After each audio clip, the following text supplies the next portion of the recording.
Hello, welcome to Lancaster Hi-Fi.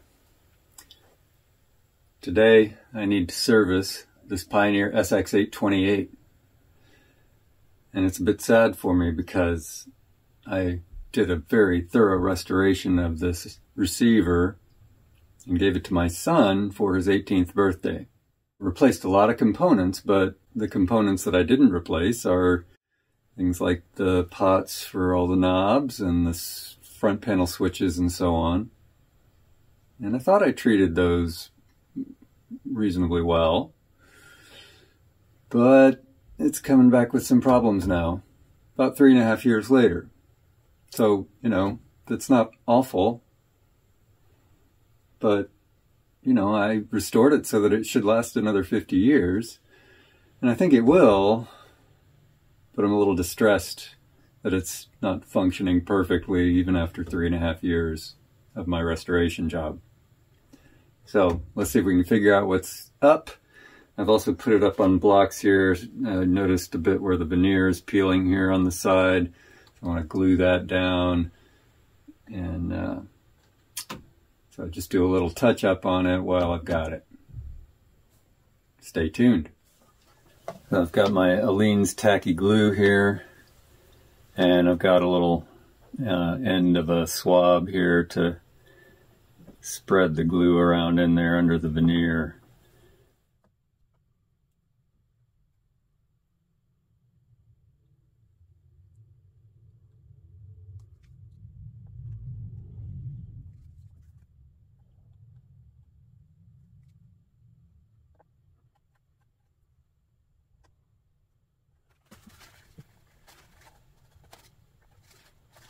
So the nice thing about this tacky glue is that clamping it is less necessary, or less often necessary for this kind of thing. It'll generally stick in place unless there's a fair amount of resistance to it sticking in place.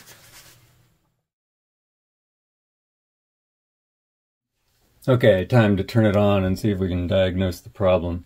Okay, so let's see. Go ahead and set it to phono.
This is really interesting. I'm not finding any problem whatsoever.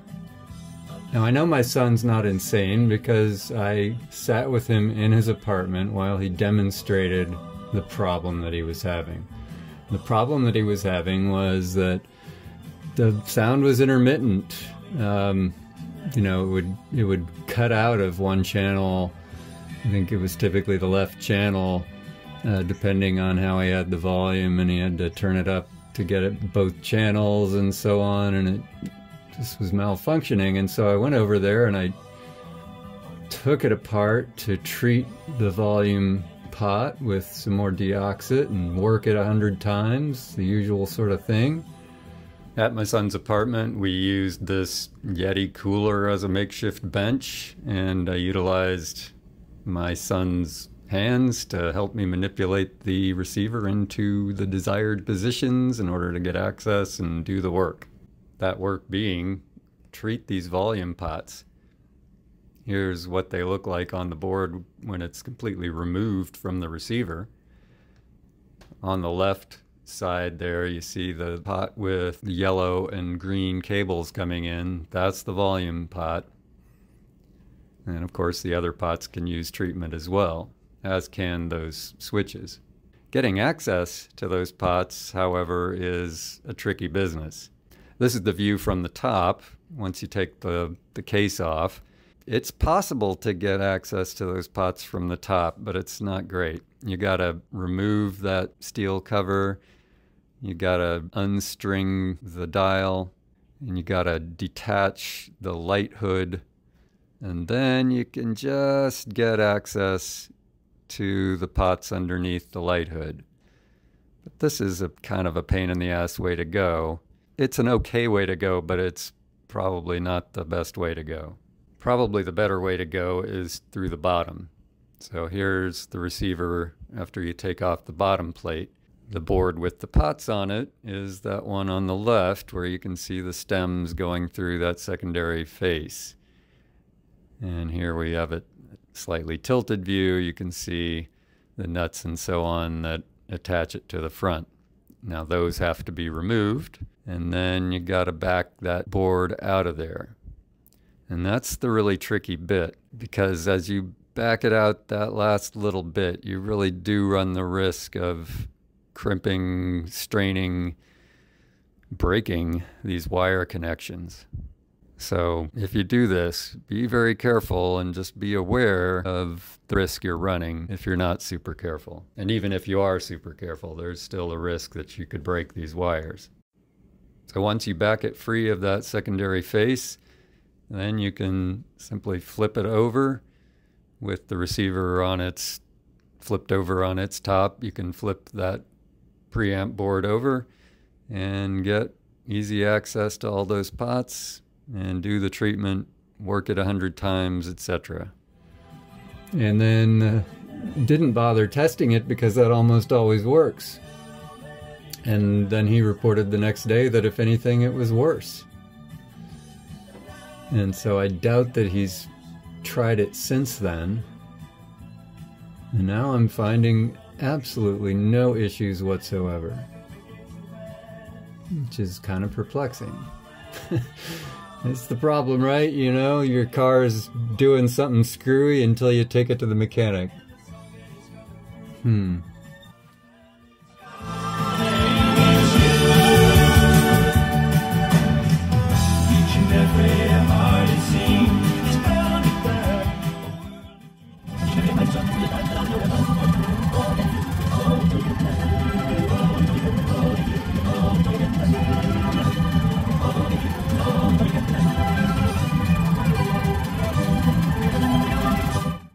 So let's review.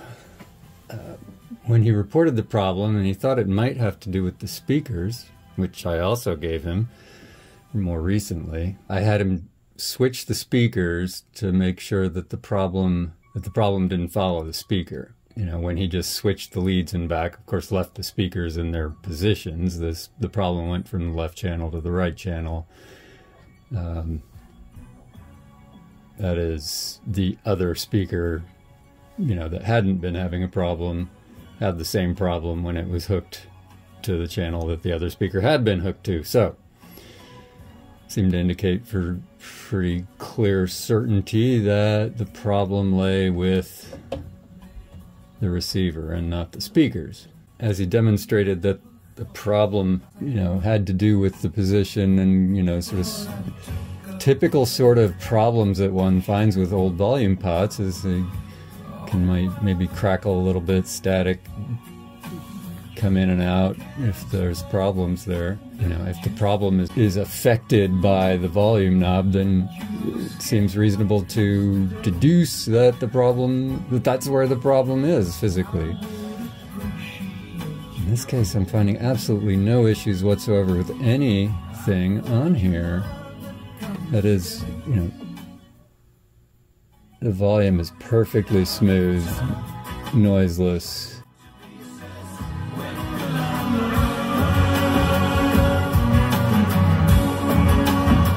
the next thing for me to do is to try a different source. I think he was seeing the problem using the aux source. So that's the obvious next thing to check, to see whether, for whatever reason, the problem might reemerge if I plug something into the aux. Okay, let's try changing the function to aux. I've plugged this tape deck into the aux inputs.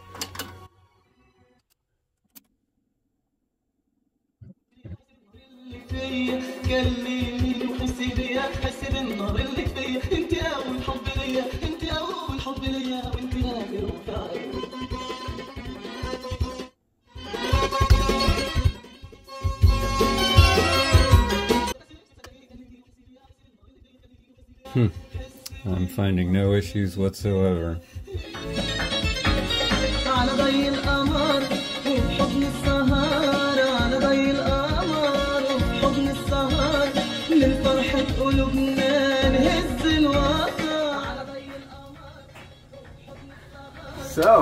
So much for showing you how to fix an old receiver, or service an old receiver.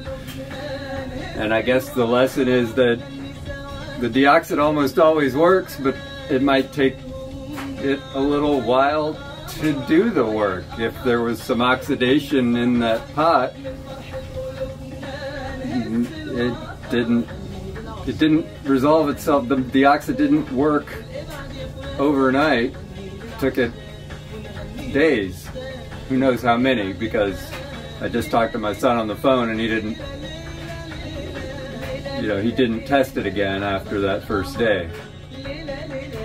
So that's all I can think of. I mean, like I said, I was there when he showed me what was wrong with it. He wasn't imagining things. It was definitely doing bad things. And now there's absolutely no issue whatsoever. Just call it a win. Have a good one, y'all.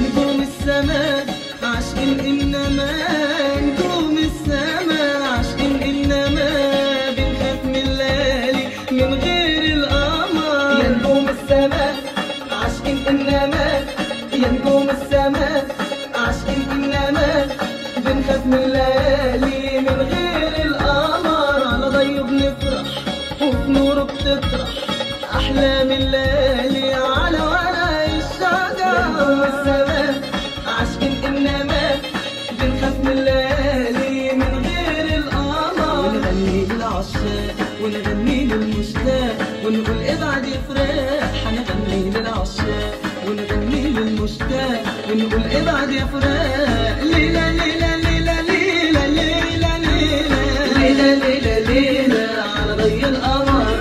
ليلة ليلة ليلة يحلو السهر. ليلة ليلة ليلة على ضي القمر. ليلة ليلة ليلة يحلو السهر. هنغني للعشاق ونغني للمشتاق ونقول ابعد يا فراق. هنغني للعشاق ونغني للمشتاق ونقول ابعد يا فراق. ليلة ليلة ليلة ليلة ليلة ليلة ليلة ليلة على ضي القمر. ليلة ليلة ليلة يحلو السهر.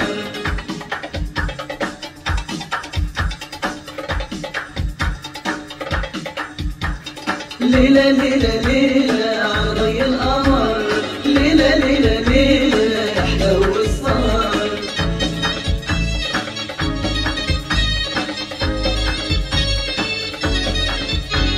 ليلة ليلة ليلة على ضي القمر. ليلة ليلة ليلة يحلو السهر.